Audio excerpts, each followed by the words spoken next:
আসসালামু আলাইকুম। আমি আজকে শিল্প সাহিত্যের একটি গুরুত্বপূর্ণ অনুষঙ্গ নিয়ে আলোচনা করব, সেটি হচ্ছে সরঙ্গ। সরঙ্গ কি? সরঙ্গ হচ্ছে শিল্পের ৬টি গুরুত্বপূর্ণ অঙ্গ। ভারতীয় চিত্রকলার ইতিহাসে সরঙ্গ তত্ত্ব হল শিল্প সৃষ্টির সর্বপ্রাচীন ও মৌলিক নন্দনতাত্ত্বিক তত্ত্ব। এটি কেবল চিত্রাঙ্কনের কারিগরি নির্দেশিকা নয়, বরং শিল্পের সৌন্দর্য, অনুভূতি ও রস সৃষ্টির একটি পূর্ণাঙ্গ দর্শন।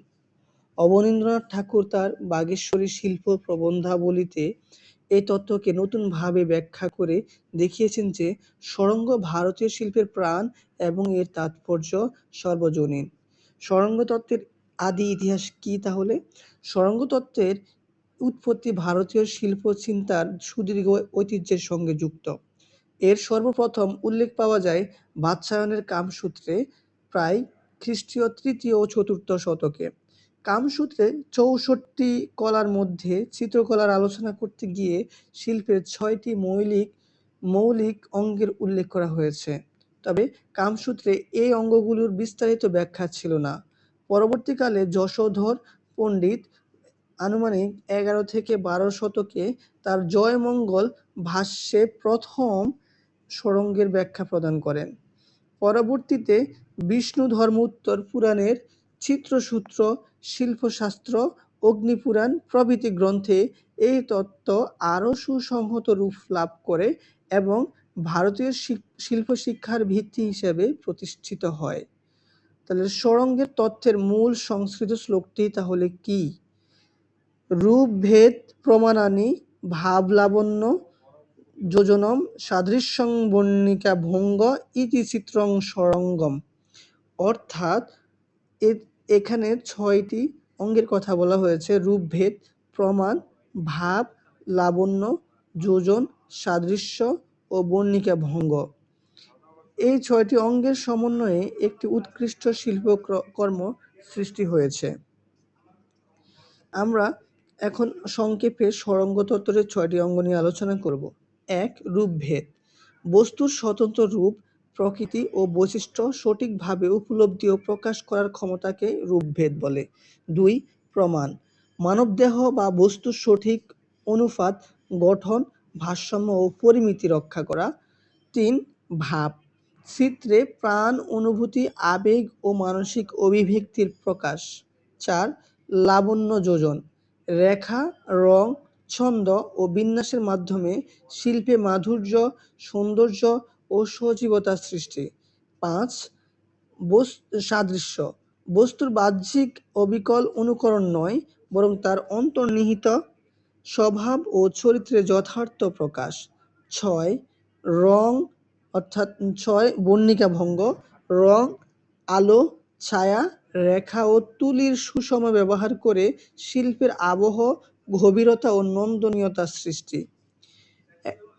অবনীন্দ্রনাথ ঠাকুর এই প্রাচীন তত্ত্বকে আধুনিক ভারতীয় শিল্পচিন্তার আলোকে পুনর্মূল্যায়ন করেন এবং প্রমাণ করেন যে এটি শুধু প্রাচীন শিল্পের নিয়ম নয়, বরং শিল্পের চিরন্তন নন্দনতাত্ত্বিক দর্শন। এখন অবনীন্দ্রনাথ ঠাকুরের আলোকে সরঙ্গ তত্ত্বের ব্যাখ্যা করব। ১. রূপভেদ। অবনীন্দ্রনাথের কাছে সরঙ্গের প্রথম অঙ্গ রূপভেদ। তিনি মনে করেন শিল্পের প্রথম শিক্ষা হল রূপকে চিনতে শেখা। কিন্তু এই রূপ কেবল বাহ্যিক আকৃতি নয়, বরং প্রতিটি বস্তুর স্বপ্রতিষ্ঠিত স্বরূপ। তিনি লিখেছেন, আমাদের ঋষি চিত্রের সরঙ্গ দিলেন, তার প্রথমে লেখা হলো রূপভেদ। বিচিত্র রূপের কথা, নিরূপম রূপের কথা। আবার তিনি বলেন, অরূপের কথা সে দর্শনশাস্ত্রের কথা, রূপের কথা হলো চিত্তের এবং মূর্তির বিষয়।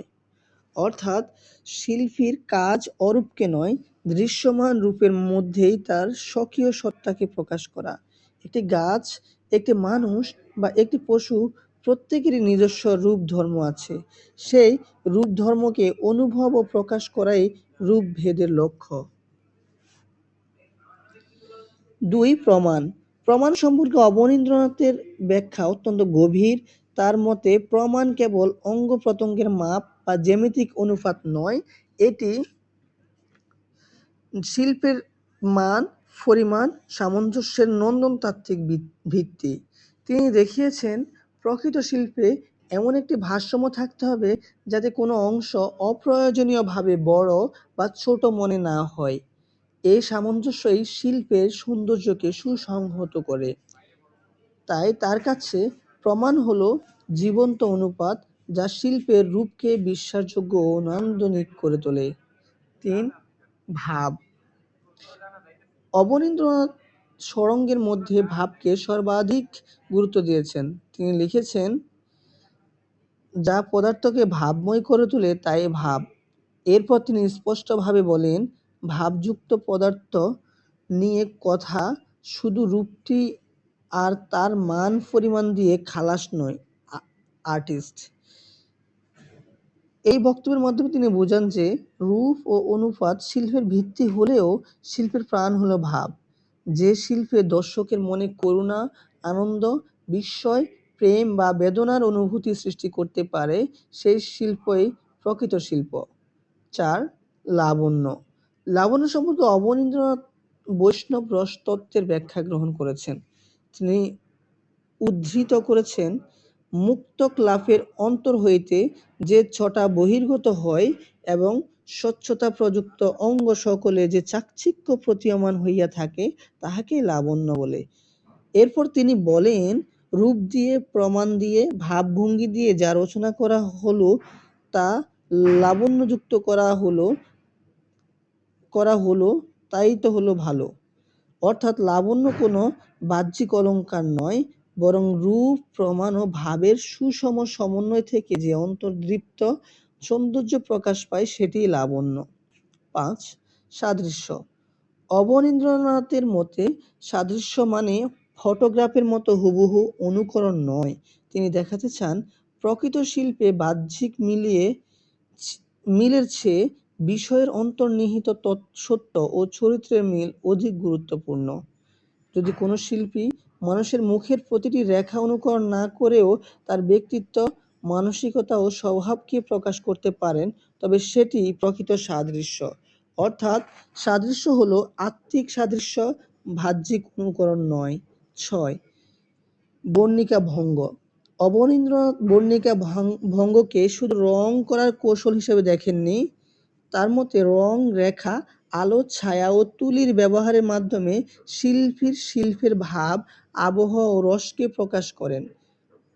রঙের উদ্দেশ্য কেবল বস্তুকে রাঙানো নয়, দর্শকের মনে নন্দন অনুভূতি সৃষ্টি করা। তাই বর্ণিকা ভঙ্গ হলো শিল্পের রসসৃষ্টির মাধ্যম এবং শিল্পের আবেগময় প্রকাশের ভাষা। সামগ্রিক মূল্যায়ন। অবনীন্দ্রনাথ ঠাকুরের কাছে সরঙ্গ কোনো যান্ত্রিক শিল্পবিধি নয়, তিনি এটিকে শিল্প সৃষ্টির একটি জীবন্ত নন্দনতাত্ত্বিক দর্শন হিসেবে ব্যাখ্যা করেছেন। তার মতে রূপভেদ শিল্পীকে রূপ চেতনা দেয়, প্রমাণ সামঞ্জস্য প্রতিষ্ঠা করে, ভাব শিল্পে প্রাণ সঞ্চার করে, লাবণ্য শিল্পকে দীপ্তি ও রুচিশীলতা প্রদান করে, সাদৃশ্য বিষয়ের অন্তর্নিহিত সত্য প্রকাশ করে এবং বর্ণিকা ভঙ্গ রং ও রেখার মাধ্যমে সেই সত্যকে দর্শকের হৃদয়ে পৌঁছে দেয়।